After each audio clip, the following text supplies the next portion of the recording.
So TikTok, we love it or we hate it. In this situation, it might be both. It might just be both. Nah, I think I love TikTok more, I'm not gonna lie. So I recently just came back from my internship at Apple. And within my time of being able to go on LinkedIn and kind of share my experience about being in Apple, being in the SCV, being in the SF, the Y Combinator and all of that, I expressed many times about how like one project really got me to be like a two-time intern, and I expressed it so many times that I realized I never made a video on it. So why not make a video on how exactly this project and TikTok trend, that's actually the title of this video, got me to be a two-time intern at Apple. So we know TikTok trends themselves to sometimes be the most dangerous, the most outlandish, the most devious licks of all time to just happen within the world, right? And in one situation of one TikTok trend, when it wasn't digesting bleach or stealing toilets from public school bathrooms, it was Grand Theft Auto, and not the video game, right? I mean legitimate Grand Theft Auto. And if you owned a Kia or a Hyundai and you know where this is going, you might have heard of the good old Kia boys. I have talked about them many times on my Launcherman channel. Go check it out. And this time they actually came into fruition on a good old car of mine that I no longer have, right? 2023 is about to be 3 years ago now. Jesus Christ. And here I am chilling at Apple Carnegie Library with my 2017 Hyundai Elantra sitting outside waiting for me to come back out, as me and another friend of mine are at this event for Today at Apple, right? And in my mind of owning this car, because it was vulnerable to the Kia Boys trend, I was not unknown about the vulnerability, that the fact that these cars did not have immobilizers, right? So I would do a method within the car to actually like take out the starter fuse, which was located inside, and do all this stuff. But then, funny enough, Hyundai came out with a software update that I got 4 days before my car was stolen to actually prevent me having to do this. Right? Justice for Sylvie. And so as I'm walking up the steps of Apple Carnegie Library, I just get that feeling, right? Like, hey, your car's being stolen, look outside. And lo and behold, it was being stolen, thinking it was just some crazy homeless man chilling right there. And based upon that whole entire situation of me walking outside to the car, me actually trying to see what the hell was going on, thinking that it wasn't actually happening, just find out that it was actually happening, and now I'm chasing the car down the street. My car was stolen, and then like 2 hours later, funny enough, because I had an AirTag in the car, which is also going to be topical here, it was ended up coming like full circle. So they drove the car over like Howard, went over to like Anacostia, then like right around the corner where Carnegie Library is, like where Mount Vernon Square, like the convention center is, they crashed it into a UPS truck. So over that time of having to get a new car and actually drive a Nissan Altima for now almost 3 years now, I love Fatima, she's a great car, I decided that my frustration of me having to now deal with the being targeted by this challenge and many other people to like develop this application, which it was almost like Find My iPhone, but funny enough, the name of it was called like Stole My Kia, which of course is also trademarked, so it never really came out. So within this time of about, what, a year? Yeah. Summer 2023, I go for my first internship in New York City. I developed the application itself. Here is like some of the screenshots, if I have any of like the very early stages of it. The application was pretty much be straightforward of, hey, my car was stolen, this is what it looks like, please be on the lookout. And then some coordinate math and JavaScript behind the scenes that sits up in Firebase on Firebase Cloud to then see what users within that area to notify of the vehicle being stolen, to see if they might also see it, and then they can update the report and notify that owner or person that's, you know, been targeted.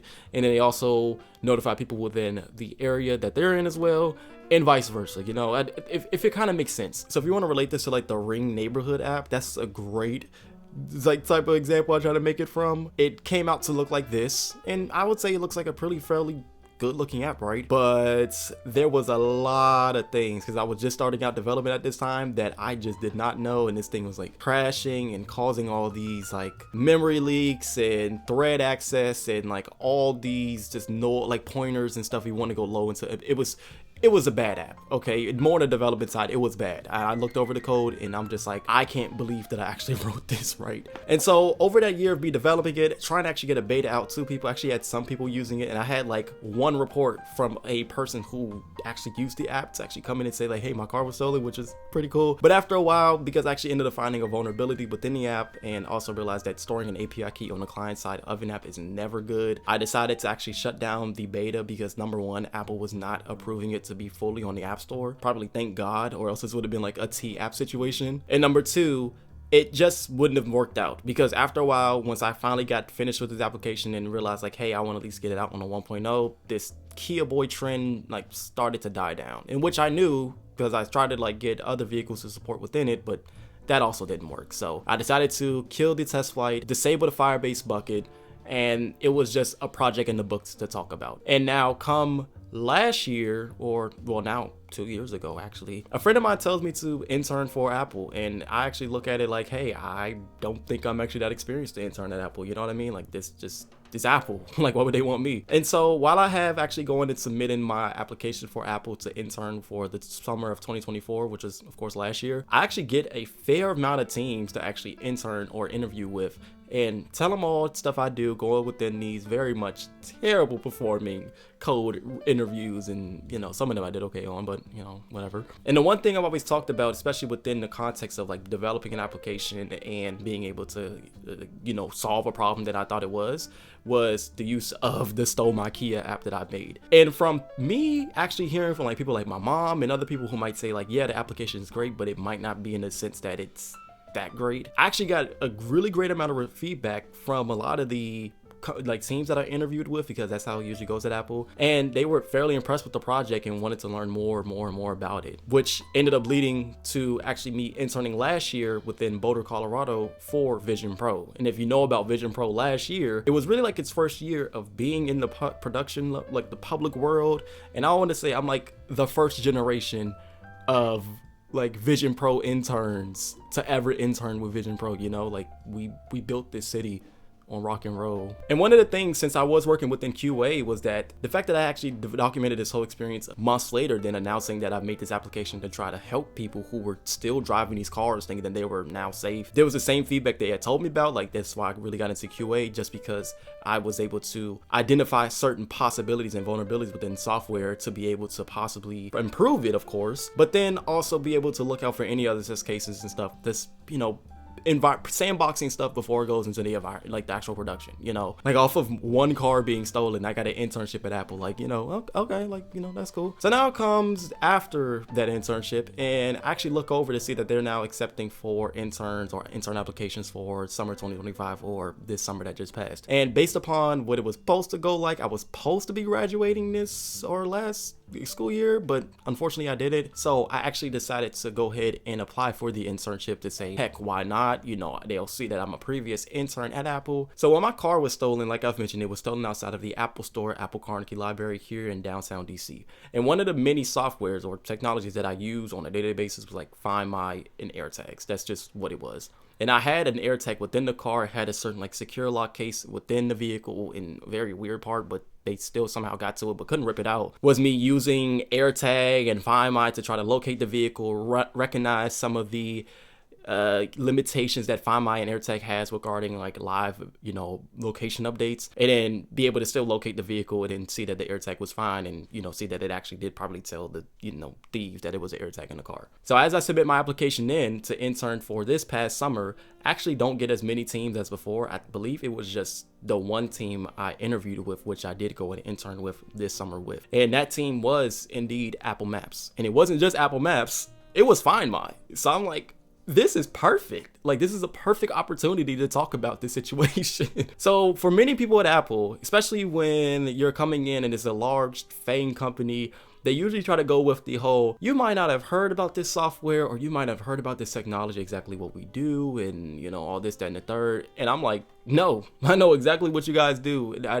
deal with Apple Maps APIs within my apps all the time. And as mentioned, one of the situations I talked about was the stolen Kia incident, and then the creation of the application using, which from interviewing with the interviewer, who then later became my manager, they were super impressed with exactly how the application worked. They saw much potential within me coming in into the team, already knowledgeable with a lot of the stuff internally and for the application's sake. And they knew they wouldn't have to do too much work about me getting set up and knowing a lot of stuff for at least the mobile application side of like testing, because once again, it was QA, because I was already very much familiar with it from developing that app into many other projects and stuff I've done in the past. And so now I'm now in the Valley. I am in the SF, the place I wanted to be in a whole year before that. I am now here.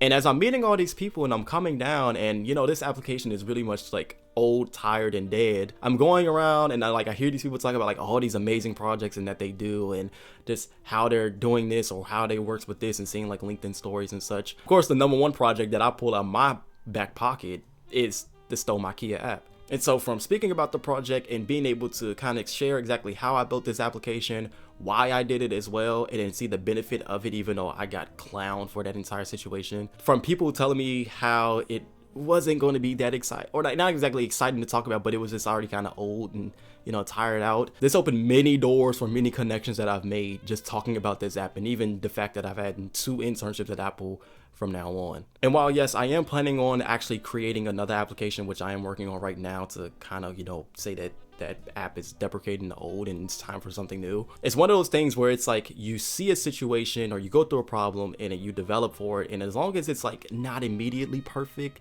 it's like people are still there to see it because you still did it and you still executed a goal of yours that you wanted to get done. And man, I really do miss that car, but over that time of really thinking about it, it really was a blessing in disguise, right? Like I wouldn't have gotten this far, I don't believe, if I still had the vehicle, or none of this would have happened, or everything would have worked out well. And so the fact that things didn't work out well, and the fact that I pivoted towards developing this application and then now getting like 3 interns or like 2 internships from it. I've had 3, I had 1 prior before, remember. It's great, and it shows people the dedication that I have towards just not making just some simple Python project that many people might not want, or like an iOS application that just does this, but it actually solves a problem. It actually goes back to the community, and it actually did what it was supposed to do. Not exactly so well, but at least enough to say that I've tried this, I've done this, and I'm very much experienced and familiar with that. So I'm guessing the thing I want to say is that if you're a future intern or you're trying to apply for these companies, the best thing about your project is really trying to focus on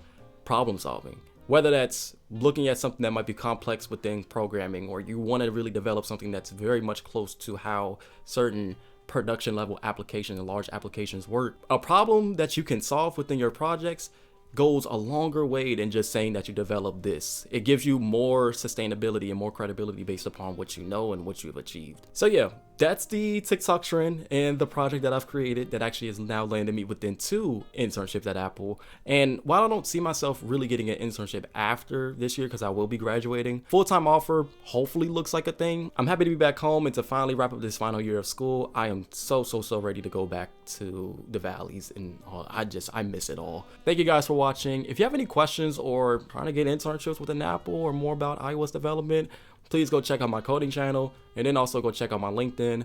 I'll have them all listed below as well, and shoot me a DM, and usually I don't get a lot of response, so I might more likely want to respond to you. So peace.